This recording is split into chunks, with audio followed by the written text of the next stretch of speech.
Moi, ma mère, elle boulangeait, mais c'était dans des chaudrons de fer. Et puis, elle faisait un gros feu, là. Et puis, quand tout était en braise, là, elle rangeait la braise, puis elle mettait ses chaudrons. Après ça, elle rembarquait la braise par-dessus avec la cendre, là. Puis, elle cuisait de même.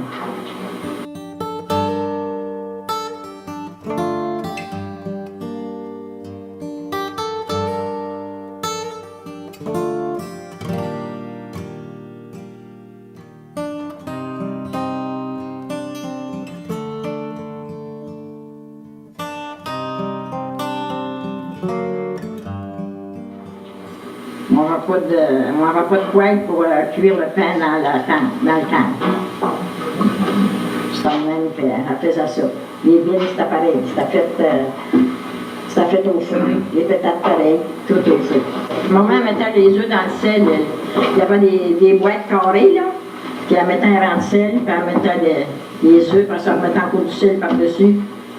Puis le lard, c'était pareil. On se allait dans un saloir, là. Et l'été, ils creusaient, on avait un arsousse, nous autres, une bonne arsousse, puis on mettait ça dans une chaudière, on mettait ça dans l'arsousse, la viande qu'on se conserve. On ne pouvait pas la conserver éternellement, mais une bonne secousse. C'est seulement qu'on conservera la viande. Moi, la viande comme le veau, le bœuf. Ça, mon mari, il enlevait des blocs de glace, bon, je mettais ça dans une poche de coton, après ça, il mettait ça sur la glace, après ça, il mettait de la glace par-dessus mon sac de coton, là, qui avait la viande. Je gardais ça un gros mot.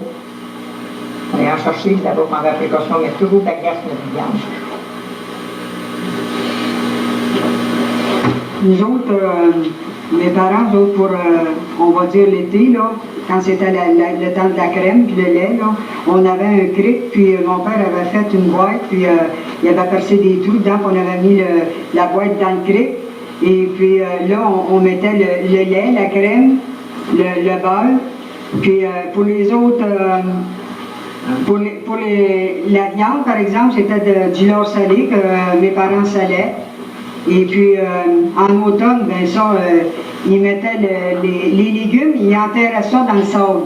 Pas les patates, mais on va dire les carottes, les navets, ça c'était enterré dans le sable. Puis après quelques années, ben, mon père, lui, aimait beaucoup les viandes fumées. Puis ma mère, elle lisait beaucoup. Fait qu'ils l'ont fait tenir, il est apparu sur le journal un patron pour faire une boucanière. Un fumoir plutôt, qui appelait ça. Et puis maman l'a fait venir, mon père il a construit ça, le fumoir.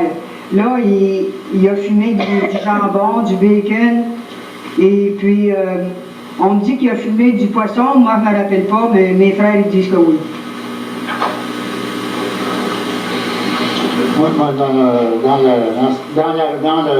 la crème, le lait, c'est comme Mme Saint-Louis comptait, c'est ça qu'on faisait de notre ici. Les ressources, dans un puits, puis on descendait ça d'un puits. La crème, puis le lait, le beurre. Ma femme faisait le beurre à ce temps-là, le salade. Puis le lard, c'était pareil, on salait le lard. On le salait, on l'ôtait, les goûtait, puis on faisait une autre saumure, puis on le mettait dedans. Moi, j'avais 20 ans. Ça faisait 1 an et demi que j'étais mariée. Puis, on s'est construit.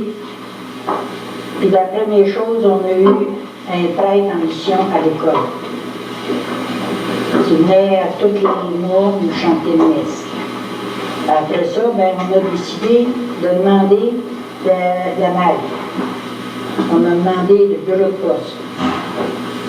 Alors, c'est en 1941.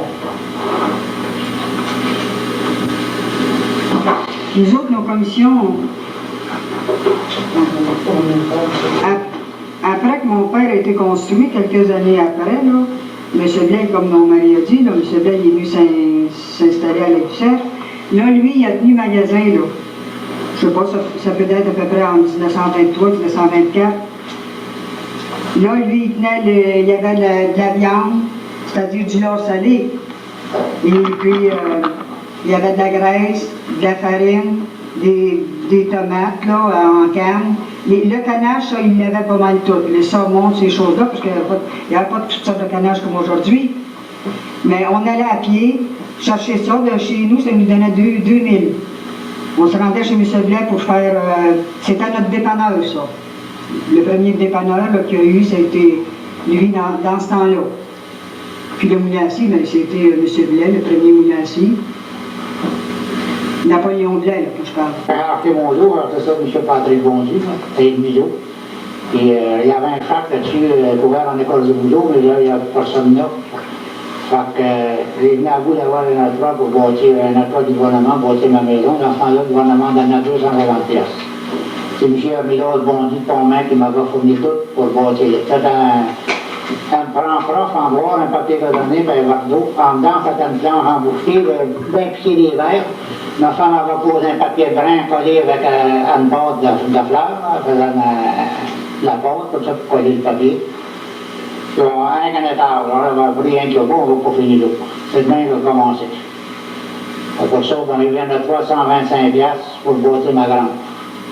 Et dans ce temps-là, on va bien de l'aide, c'était des vies, hein. Le monde de l'exercice, moi, quand j'ai bâti ma maison, on était 18. C'était tout des vies. Dans ce temps-là, ça ne marchait pas de vie, ça.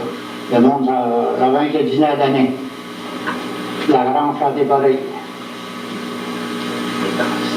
Puis Michel Ferremort qui est venu bâtir ma maison, même il est venu creuser ma cave avec ma femme. Moi, je travaillais pour M. Liquaire, je parle de Liquaire. Il est venu creuser ma cave avec sa roman. Ma femme dans le roman, puis lui, il avait ce qu'il un jour, je ne vais pas la terre. Mon beau-père m'a donné une vache. Puis je m'étais acheté une roman à Montréal dans le printemps avec un poulet, mais je ne vais pas ça. Puis j'ai travaillé ailleurs, j'ai travaillé dans le bois. J'ai travaillé trois hivers de suite pour M. Delors Rosantino, puis Beauvoisieux. Après, j'avais travaillé pour M. Paul-Modicaire. Quand je suis marié, j'ai travaillé pour M. Paul-Modicaire, avec ma femme. Moi, j'avais une pièce par jour, ma femme avait 4 pièces par mois. Et je suis marié, en 1937.